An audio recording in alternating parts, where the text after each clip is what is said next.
Right. So today I'm just going to be sharing a little bit about my recent experiment using FGF21 principles from Joe Binley and his book Fuel to Thrive, and the stuff that I've been reading from various studies and through Mark Bell. So basically, this all stemmed from my experiment with the sugar fast, and I dug in a little bit deeper and figured, well, FGF21 doesn't just work with sugar, because there were some problems for me with sugar, mainly with sleep and stuff like that. And so I just wanted to try the other side of it and figure, well, maybe if I kept protein low and used fat, because I've done so well on ketogenic diets and stuff for years, I figured I'd give that a crack.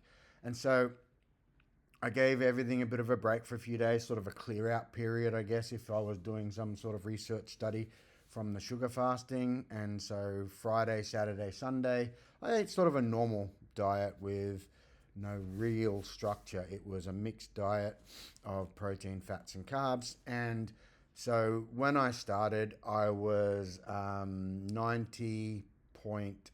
Okay. So 90.8 on my way in Monday morning, and I started my fat fasting. So what that entailed, all right, just to be really clear right out of the gate, was FGF21 is also stimulated really highly by MCT oil. Your mitochondria is stimulated by stearic acid, which you get from dark chocolate, cacao, tallow. There's a few other things, but they were the ones I had easiest access to, so I can go by 95% dark chocolate. I have ordered some cacao butter, so when I experiment with this again next week, then I will use some of that. And I had access to tallow, so I used the tallow. Very simple.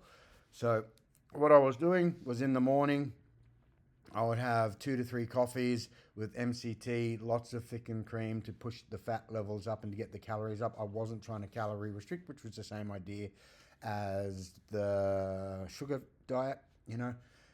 It was funny because in one of the groups that I'm in, people were saying, oh, but that's a lot of drinks. You're doing a lot of like oils. And when I was doing the sugar diet, I was drinking lots of smoothies and stuff like that with honey and stuff. So the reality is, whether you're using oils or sugar, like you're going to be having to get it from somewhere. And for me, the drink and the smoothie was just easy on the go. And to get my calories in with the coffee was simple, you know. So I'd have some MCT.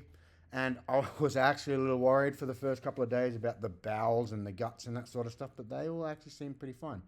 And then lunches and dinners each day was a big ass salad with lots of nuts like macadamias, because they have some ketogenic benefits. Walnuts, again, ketogenic benefits. I'm not going to go into all the details, but I've done this for so long, I know what works for me for this stuff. Okay. And so I'd have nuts and high fat stuff, cheeses. Cheeses are actually really tricky because they actually have a fair amount of protein in them. So I went with cream cheeses. I also did add some olive oil and some more MCT oil onto my salads. And I kept that, and avocado, that was the other thing, into my salads and that sort of stuff. So I was having a pretty bulky salad lunch. Carbs would have been very, very low. And I know the vegetables now that work for me, so it wasn't a lot of lettuce. It was more like carrot, beetroot, spinach, cabbage, that sort of stuff, because I know for some reason those things don't bother my guts. So a big bulky salad with a fair bit of fat on top from the nuts and the avocado and a little bit of oil and that sort of stuff. That would generally get me through till dinner, and I would do the same thing at dinner. And at dinner, I would have the bolus of my protein, because you are getting some protein in from the nuts and the cheeses and stuff like that. You can't avoid them. I actually found, like, when you're trying to avoid protein on a ketogenic diet, it's actually really tough from whole foods, which is why I was leaning into the oils a little bit in the early part of the day. And even the thickened cream, when I was bumping that up, because I did go through a tub of it in 2 days, which is 600 mils in 2 days, to try and get my calories in. I did notice it. There's a fair bit of protein there. It didn't seem to make a problem. Okay, I'll go into what happened in a minute. But What was interesting, come dinner, I would have my bolus of protein, which I was keeping under that 9% of roughly my total calories. And look, I'll be honest, I wasn't tracking through here. I was just sort of guesstimating based off the volume of the thickened cream and the MCT oil and then the salads. I was guessing, and I figured if I keep protein to under 80 grams as a bolus at dinner time, I should be fairly sweet. What happened? Next day, I dropped 1.8 kilos. Okay, and I'm just going to give you the details because the food mostly stays the same for the first 3 days. I didn't do much different, okay, for the first 3 days. And I'm just checking mine.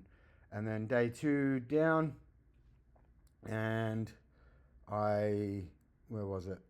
Sorry, just having a look. Another half a kilo down overnight. Then day 3, there was only 200 grams down. Okay, and then what I did after day 3, on day 4, Thursday, I had a more normal day of keto. So I still had high fat in the morning. Okay, so ramping up the FGF21 again because there's low protein, and that would have been fairly continuous from how I understand it for those first 3 days. I wouldn't have disrupted it much with my protein intake. So FGF21 would have been pretty high. And so I thought, well, when I did the sugar fast and the sugar diet, if I had a normal protein day, that would actually disrupt things. And so I did the protein day, and I had about 150 grams of protein over seafood in my lunch, which was the same salad, and then but with protein on top and no nuts. I didn't really add a lot of nuts there. And then dinner was steak. I had 300 grams of steak. And so after that one, I'm just checking so I give you the right information. I was down actually another 500 grams after that, which I was a little bit surprised because I did disrupt FGF21. And when I did that on the sugar diet, I would actually rebound back up in weight. And that could be up to a 2 kilo fluctuation, which often left me a little bit confused with what was going on because, you know, it's just a bit weird that protein would have that sort of effect on the scales. But I actually lost another 500 grams. And so then yesterday, day 5, I went back into, and it was sort of accidental. I did go back into another fat type fast, and I actually made my version of a keto brick. If you know what they are, you know what they are. If you don't, basically it's like a protein bar, but mostly fat. Okay, there's not much protein in it, and I made it with collagen protein because I know that doesn't disrupt FGF21. And I made it with some ketone salts, nuts. If you want the recipe, put it in the comments and I'll sort that out for you. But basically, Rob Sykes makes a keto brick. I basically deconstructed it and I make my own at home. I used tallow as my fat because I didn't have my cacao butter yet. But yesterday was basically lots and lots of fats. I didn't even have time for salads in the morning because I was running around all day. And so it was 2 of those little keto brick things that I made. I don't think they're trademarked, sorry, Rob.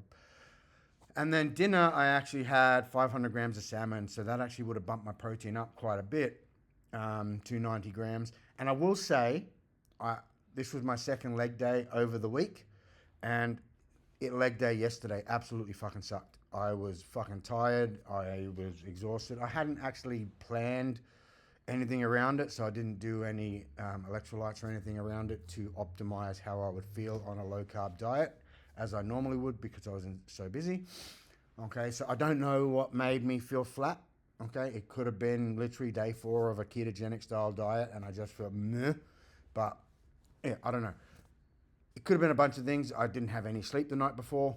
So there are a bunch of factors that I don't want to like point the finger and say, oh, this sucks and the workout sucks, because obviously when I did the sugar diet, all of my workouts felt fucking great. But I have some thoughts going on in my head for what I could do going forward, but I'll touch on that another time. So after day 5, I woke up this morning.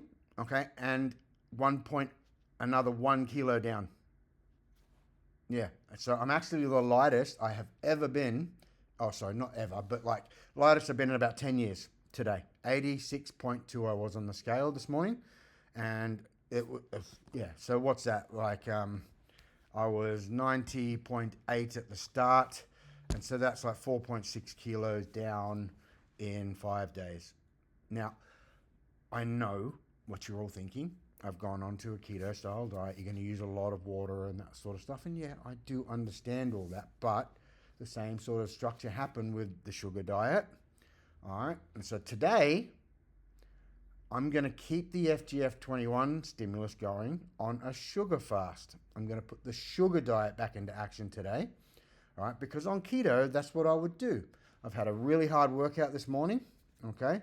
I did have some MCT oil in my coffee with some electrolytes before I went to the gym this morning, and my gym session was amazing. It's the fucking best pump, and I felt great in my gym session. So like I said, I don't know what yesterday's deal was, but today fucking felt great. Upper body, chest pump, everything was great. Okay. All my lifts felt strong. So now I've started pumping in the sugar. So I don't know what's going to happen. I will check in. If you want to find out more on what is happening, feel free to join my group. The link is it's a free Facebook group where I do some coaching, support, and guidance and that sort of stuff. The link is down below in the information section. You can join there.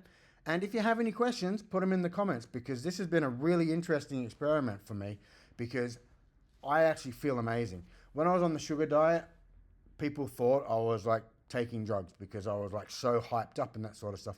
And whilst this is an energy hump, I'm definitely up in energy. It's not the same. It's more steady and high. I want to keep moving. I want to be active still, but I don't get those bang, those really excited highs that I got from the sugar. So it's been interesting. I feel great. Okay, my inflammation in my knee went right down, which was really weird because like it didn't go up with the sugar diet, but it was definitely there. But all the inflammation in my dodgy knee has gone again, which is very, very weird. Okay, I almost went for a run this morning just to test it, but I didn't think I should do that.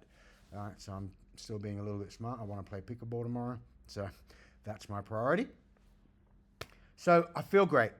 I've got nearly 5 kilos of weight loss. I want to be very, very clear. You need to understand the difference.